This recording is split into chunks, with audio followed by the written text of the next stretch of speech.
Hello, नमस्कार दोस्तों। मैं प्रियंका स्वागत करती हूँ आप सभी का आपके अपने YouTube channel smart study classes 77 पर। दोस्तों, हम सॉल्व कर रहे हैं हिंदी से नेट जेआरएफ के जितने भी पेपर हो चुके हैं पुराने, उन सभी को। उसी क्रम में अभी हम जो सॉल्व करने वाले हैं वह है 2011 और जून का सॉल्व पेपर है, सेकेंड पेपर जो हिंदी का था।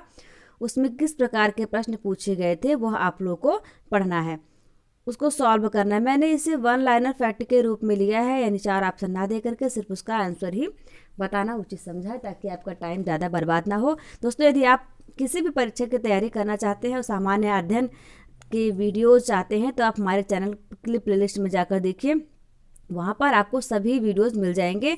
जैसे कि हिंदी साहित्य और व्याकरण तो आप पढ़ते हैं, उसके प्रैक्टिस सेट भी मिलेंगे, कंटेंट भी मिलेंगे, कंप्यूटर, सामान्य विज्ञान और छत्तीसगढ़ स्पेशल के भी क्वेश्चन चलाए जा रहे हैं। उसके अलावा आप पढ़ सकते हैं संविधान और भूगोल, इन सभी के क्वेश्चन और प्रैक्टिस सेट कंटेंट आपको हमारे चैनल पर उपलब्ध हैं। आप जाकर उसे देखिए और पढ़ते रहिए, साथ ही साथ इसे अपनों तक शेयर भी करिए, जो कि पढ़ने वाले विद्यार्थी हैं उन तक यह वीडियो पहुंचाइए, तभी हमारा उद्देश्य सार्थक होगा। चलिए हम पढ़ते हैं जून 2011 का सेकंड पेपर जो हिंदी का हुआ था, उसको सॉल्व करते हैं। पहला क्वेश्चन पूछा गया था, महाप्रभु वल्लभाचार्य के शिष्यों का वृत्तांत किस संग्रह में है? तो यह किसमें है? 84 वैष्णवन की यात्रा नामक जो ग्रंथ है उसमें संग्रहित है। महाप्रभु वल्लभाचार्य के 84 शिष्यों की जीवन गाथा, उनका रहन सहन, दिनचर्या, सबके बारे में वर्णन किया गया है। आपने इसे पढ़ा होगा, 252 वैष्णव की वार्ता और 84 वैष्णव की वार्ता। तो चलिए आगे देखते हैं। काशी में प्रकट भये रामानंद चिताए, यह पंक्ति किसकी है? तो यह पंक्ति है कबीरदास जी की। कबीरदास जी का जन्म काशी में हुआ था और रामानंद जी इनके गुरु थे, इसलिए यह पंक्ति जो प्रसिद्ध है वो कबीरदास द्वारा कही गई है। रासो शब्द की उत्पत्ति रसायन शब्द से किसने मानी है? तो आचार्य रामचंद्र शुक्ल जी ने रासो शब्द की उत्पत्ति रसायन शब्द से मानी है। इसी प्रकार विभिन्न विद्वानों ने अलग अलग मत दिए हैं रासो शब्द की उत्पत्ति के बारे में, जिसमें यहाँ पर रामचंद्र शुक्ल जी के बारे में पूछा गया था। लक्षण ग्रंथ का क्या अर्थ है आपको बताना है। तो काव्यांग का विवेचन, यानी जिसमें काव्य के सभी अंगों का विवेचन किया जाए वह काव्य लक्षण ग्रंथ कहलाता है। चलिए आगे देखते हैं हम। आगे पूछा गया तो बिहारी, घनानंद, मतिराम तथा तोष में से रीति सिद्ध कवि कौन है? यानी ये यहाँ पर 4 कवि दिए गए थे और आपको बताना था कि इन चारों में से रीति सिद्ध कवि कौन है। तो रीति सिद्ध तो एक ही कवि है, वो है आपके बिहारी दास जी। आप जानते ही हैं बिहारी दास जी रीति सिद्ध कवि हैं, इकलौते कवि हैं रीति सिद्ध के। यहाँ पर इसका सही जवाब हो जाएगा आपका बिहारी। अनुमितिवाद के प्रतिष्ठापक कौन है? तो अनुमितिवाद के प्रतिष्ठापक आचार्य हैं आचार्य शंकु। किंसुक कुसुम जानकर झपटा भंवरा सुख की लाल चोच पर, तोते ने निज ठोर चलाई जामुन का फल उसे सोचकर। ये जो लाइन दी गई है इसमें आपसे पूछा जा रहा है कौन सा अलंकार है। तो यहाँ पर अलंकार होगा आपका भ्रांतिमान। चलिए आगे देखते हैं। काव्य अलंकार के रचयिता कौन है? तो काव्य अलंकार के रचयिता है आपके भामा जी। कौन है? भामा। अगला क्वेश्चन पूछा गया था आपसे, मराठी, गुजराती, मलयालम तथा हिंदी में से भारोपी परिवार की भाषा कौन सी नहीं है? जी हाँ मित्रों, आपको यहाँ पर ध्यान देना है, इसमें नहीं पर आपसे पूछा जा रहा है कौन सी नहीं है। तो यहाँ पर ये जो मलयालम है यह आपके भारोपी परिवार की भाषा नहीं है। शेष तीनों मराठी, गुजराती जो है वो आपके भारोपी परिवार की भाषा है। ब्रज बोली कहाँ बोली जाती है? जिसमें जो ऑप्शन दिया गया था उसमें 3 क्षेत्र जो थे वो ब्रज भाषा क्षेत्र के नहीं थे, और मथुरा और वृंदावन ऑप्शन में था, तो सही हो जाएगा आपका मथुरा, वृंदावन में ब्रज भाषा बोली जाती है। विश्वजन की अर्चना में नहीं बाधक था इस व्यष्टि का अभिमान, यह पंक्ति किसकी है? तो यह पंक्ति है आपके अज्ञेय यानी सच्चिदानंद हीरानंद वात्स्यायन अज्ञेय जी की। मतवाला के संपादक कौन है? तो मतवाला के संपादक है आपके निराला जी यानी सूर्यकांत त्रिपाठी निराला। साखी एक संकलन है। साखी किसका संकलन है आपसे पूछा गया यहाँ पर? तो साखी जो है वो विजय देवनारायण शाही का संकलन है। कबीर दास जी की जो रचनाएं हैं वो बीजक नाम से एक संकलन, उनका मुख्य संकलन मिलता है।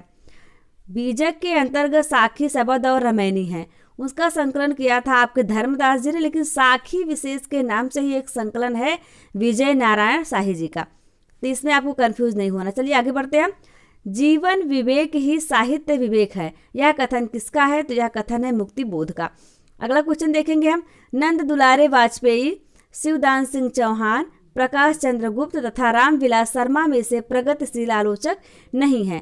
आपको बताना है यहाँ पर, तो ये जो तीनों दिए गए हैं, शिवदान सिंह चौहान, प्रकाश चंद्र गुप्त, रामविलास शर्मा, ये सब प्रगतिशील आलोचक हैं, जबकि नंद दुलारे वाजपेयी जो है वो नहीं है इसमें। अलमा कबूतरी किसकी रचना है? अलमा कबूतरी है मैत्रेयी पुष्पा जी की रचना।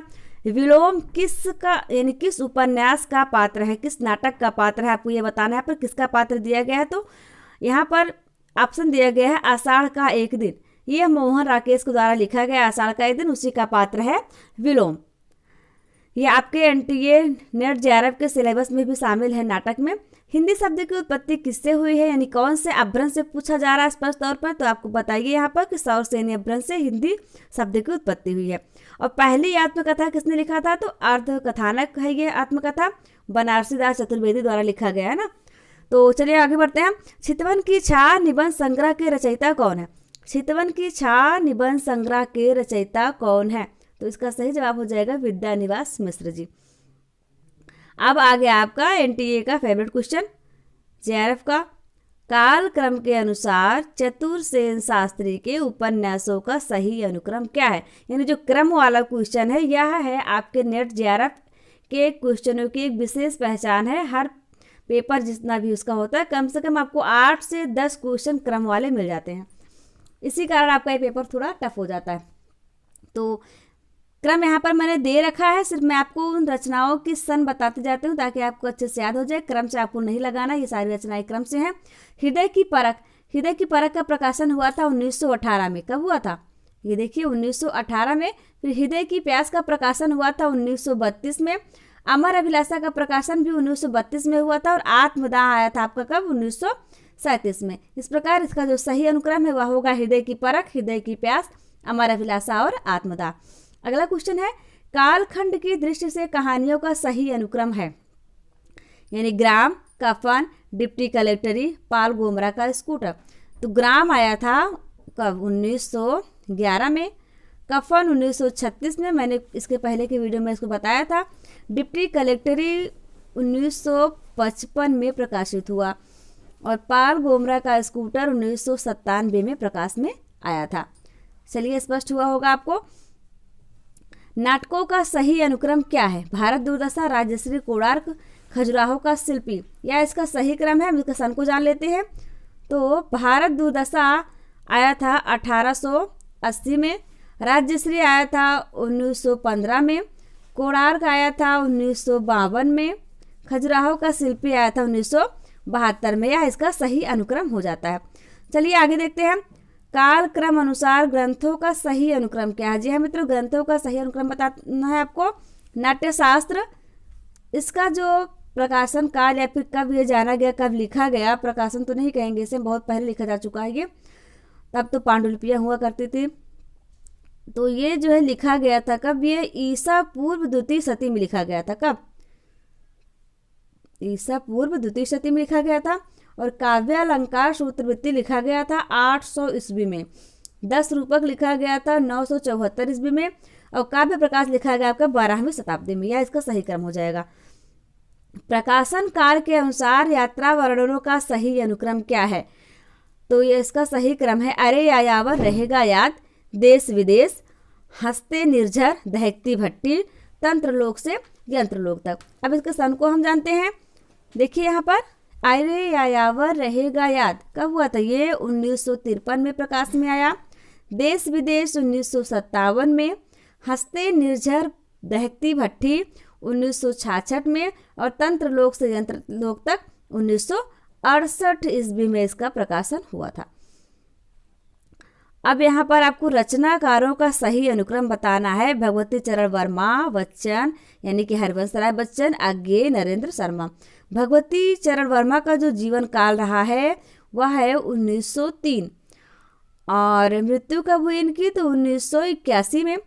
हरिवंश राय बच्चन जी का जन्म हुआ था 1907 में, और मृत्यु हुई थी 2003 में। अब आप यहाँ पर थोड़ा सा जोड़ के रखिए, जो महादेवी वर्मा जी हैं उनका जन्म भी हुआ था 1907 में। और 1903 को यदि आप जोड़ेंगे तो महावीर प्रसाद द्विवेदी ने द्विवेदी युग में सरस्वती पत्रिका का संपादन प्रारंभ किया था। 1903 में इसके संपादक बने थे। तो यहाँ पर इसका सही अनुक्रम हो जाएगा भगवती चरण वर्मा, यानी जिनका जीवन काल 1903 से लेकर 1981 तक, हरिवंश राय बच्चन 1907 से लेकर 2003 तक, और अज्ञेय का जीवन काल जो है वो रहा है 1911 से लेकर के 1987 तक। ये देखिए, फिर आपके नरेंद्र शर्मा जी हैं, वो 1913 में इस धरा पर आए और 1989 में पंचतत्व में विलीन हो गया। इनका सही क्रम था। चलिए आगे देखते हैं, ज्ञानपीठ पुरस्कार प्राप्त रचनाओं का सही अनुक्रम क्या है।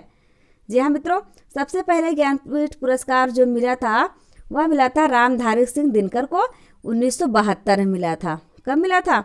1972 में। फिर मिला है अज्ञेय को 1978 में, निर्मल वर्मा को मिला है 1999 में, और कुंवर नारायण जी को मिला था 2005 में। चलिए आगे बढ़ते हैं। आगे आपको बताना है आदिकालीन रचनाओं का सही अनुक्रम क्या है। यहाँ पर जो अनुक्रम दिया गया है, भारतेश्वर बाहुबली रास, स्थूलीभद्र रास, नेमिनाथ रास और संगीत रत्नाकर। तो भारतेश्वर बाहुबली रास जो है वह 1184 का ग्रंथ माना जाता है। स्थूलभद्र रास 1209 का ग्रंथ है। नेमिनाथ रास 1213 का है और संगीत रत्नाकर 1437 से 38 के बीच में माना जाता है, यानी चाहे 37 हो चाहे 38 हो, इसी के बीच में लिखा गया था। आगे आपको बताना है रचना काल के अनुसार सही अनुक्रम क्या है। इंद्रधनुष रौंदे हुए, सीढ़ियों पर धूप, नए इलाके में बाज श्रवा के बहाने। मित्रों मैं यहाँ पर फिर से स्पष्ट कर देती हूँ, यहाँ सबका क्रम लगा हुआ है। ये मैंने आपकी परेशानी को कम करने के लिए इस तरह से किया है, ताकि आपको सिर्फ याद करना रहे। मैं सन बताती हूँ, आप याद करते जाइए, इसको लिखते जाइए, बहुत इंपॉर्टेंट है ये। इंद्रधनुष रौंदे हुए 1957, सीढ़ियों पर धूप 1960 में प्रकाश में आया था, नए इलाके आया था 1996 में, और बाज श्रवा के बहाने 2008 में प्रकाशन में आया था। यह जो प्रश्न पत्र है 2011 का है, जून 2011 का, इसको ध्यान में रखते हैं आगे पढ़ते हैं। आगे आपको सही सुमेलन करना है। एक तरफ काव्य लक्षण दिया गया, दूसरी तरफ प्रतिष्ठापक है। आपको बताना है कौन सी पंक्ति किसकी है। शब्दार्थो सहितो काव्यम, यह पंक्ति है आपकी भामा जी की। अगली पंक्ति है शरीरंतावदिष्टार्थ व्यवच्छिन्ना पदावली, यह पंक्ति है दंडी जी की। रमणीयार्थ प्रतिपादकः शब्दः काव्यम, पंडित राज जगन्नाथ जी की पंक्ति है। वाक्यम रसात्मकम काव्यम, जो पंक्ति है वो आचार्य विश्वनाथ की है। अब यहाँ पर वाद और प्रतिष्ठापक में सुमिलित करना है आपको कि अव्यंजनावाद किसका है, क्रोचे का है। अंतश्चेतनावादी यथार्थवाद D.H. लॉरेंस का है। स्वच्छंदतावाद वर्ड्सवर्थ का है। और संप्रेषण जो वाद है वो रिचर्ड्स का है। आइए रिचर्ड्स उनका पूरा नाम है।